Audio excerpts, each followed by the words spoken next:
رانا ثناءاللہ کہتے ہیں سیاسی مذاکرات میں کسی کو گارنٹر بنانے کی ضرورت نہیں ہے۔ مذاکرات کی کامیابی کے امکانات 100% ہیں۔ درمیانی راستہ نکالنا ہوگا۔ جمہوری نظام نے آگے چلنا ہے تو سیاسی ڈائیلاگ کے بغیر نہیں چل سکتا۔ کہا کہ پی ٹی آئی نے ہمیں چور ڈاکو کہا تو ہم بھی انہیں بہت کچھ کہہ چکے۔ پہلے پیپلز پارٹی اور ہمارے درمیان بھی اسی طرح کے معاملات تھے، پھر چارٹر آف ڈیموکریسی ہوا، اب بھی ہو سکتا ہے۔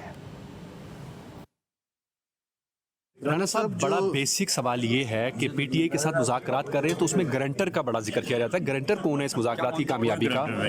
تو پھر کامیابی کے کتنے امکانات آپ دیکھ رہے ہیں؟ 100% چانسز۔ گارنٹر کا اس میں کیا معاملہ ہے؟ جب دو فریقین آپس میں کوئی پولیٹیکل ڈائلاگ کرتے ہیں تو اس میں یہ چیزیں تو بالکل یعنی بات نہ کرنے والی بات ہے نا کہ جی تسلی کس کو ہوگی، گارنٹی کون دے گا۔ کوئی یہاں پہ کنڈیشن نہیں ہے کہ یہ بات ہو سکتی، یہ نہیں ہو سکتی، اور اس کے بعد ہی پھر کوئی درمیان سے راستہ نہیں۔ پولیٹیکل ڈائلاگ جو ہے وہ اسی چیز کا نام ہے۔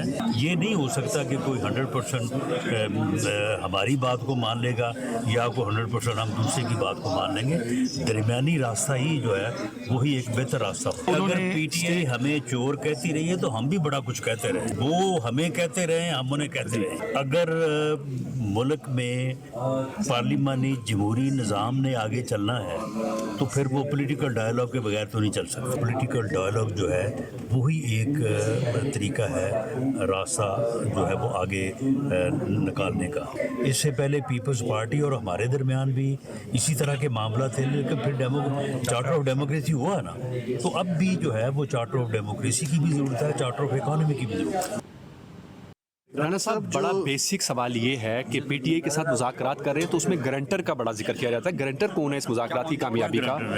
تو پھر کامیابی کے کتنے امکانات آپ دیکھ رہے ہیں؟ 100% چانسز۔ گارنٹر کا اس میں کیا معاملہ ہے؟ جب دو فریقین آپس میں کوئی پولیٹیکل ڈائلاگ کرتے ہیں تو اس میں یہ چیزیں تو بالکل یعنی بات نہ کرنے والی بات ہے نا کہ جی تسلی کس کو ہوگی، گارنٹی کون دے گا۔ کوئی یہاں پہ کنڈیشن نہیں ہے کہ یہ بات ہو سکتی، یہ نہیں ہو سکتی، اور اس کے بعد ہی پھر کوئی درمیان سے راستہ نہیں۔ پولیٹیکل ڈائلاگ جو ہے وہ اسی چیز کا نام ہے۔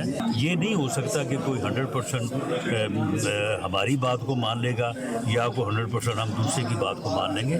درمیانی راستہ ہی جو ہے وہی ایک بہتر راستہ ہوگا۔ اگر پی ٹی آئی ہمیں چور کہتی رہی ہے تو ہم بھی بڑا کچھ کہتے رہے، وہ ہمیں کہتے رہے، ہم انہیں کہتے رہے۔ اگر ملک میں پارلیمانی جمہوری نظام نے آگے چلنا ہے تو پھر وہ پولیٹیکل ڈائلاگ کے بغیر تو نہیں چل سکتا۔ پولیٹیکل ڈائلاگ جو ہے وہی ایک طریقہ ہے، راستہ جو ہے وہ آگے نکالنے کا۔ اس سے پہلے پیپلز پارٹی اور ہمارے درمیان بھی اسی طرح کے معاملات تھے، لیکن پھر چارٹر آف ڈیموکریسی ہوا نا، تو اب بھی جو ہے وہ چارٹر آف ڈیموکریسی کی بھی ضرورت ہے، چارٹر آف اکانومی کی بھی ضرورت ہے۔ رانا صاحب، بڑا بیسک سوال یہ ہے کہ پی ٹی آئی کے ساتھ مذاکرات کر رہے ہیں تو اس میں گارنٹر کا بڑا ذکر کیا جاتا ہے۔ گارنٹر کون ہے اس مذاکرات کی کامیابی کا؟ تو پھر کامیابی کے کتنے امکانات آپ دیکھ رہے ہیں؟ 100% چانسز۔ گارنٹر کا اس میں کیا معاملہ ہے؟ جب دو فریقین آپس میں کوئی پولیٹیکل ڈائلاگ کرتے ہیں تو اس میں یہ چیزیں تو بالکل یعنی بات نہ کرنے والی بات ہے نا کہ جی تسلی کس کو ہوگی، گارنٹی کون دے گا۔ کوئی یہاں پہ کنڈیشن نہیں ہے کہ یہ بات ہو سکتی، یہ نہیں ہو سکتی، اور اس کے بعد ہی پھر کوئی درمیان سے راستہ نہیں۔ پولیٹیکل ڈائلاگ جو ہے وہ اسی چیز کا نام ہے۔ یہ نہیں ہو سکتا کہ کوئی 100% ہماری بات کو مان لے گا یا کوئی 100% ہم دوسرے کی بات کو مان لیں گے۔ درمیانی راستہ ہی جو ہے وہی ایک بہتر راستہ ہوگا۔ اگر پی ٹی آئی ہمیں چور کہتی رہی ہے تو ہم بھی بڑا کچھ کہتے رہے، وہ ہمیں کہتے رہے، ہم انہیں کہتے رہے۔ اگر ملک میں پارلیمانی جمہوری نظام نے آگے چلنا ہے تو پھر وہ پولیٹیکل ڈائلاگ کے بغیر تو نہیں چل سکتا۔ پولیٹیکل ڈائلاگ جو ہے وہی ایک طریقہ ہے، راستہ جو ہے وہ آگے نکالنے کا۔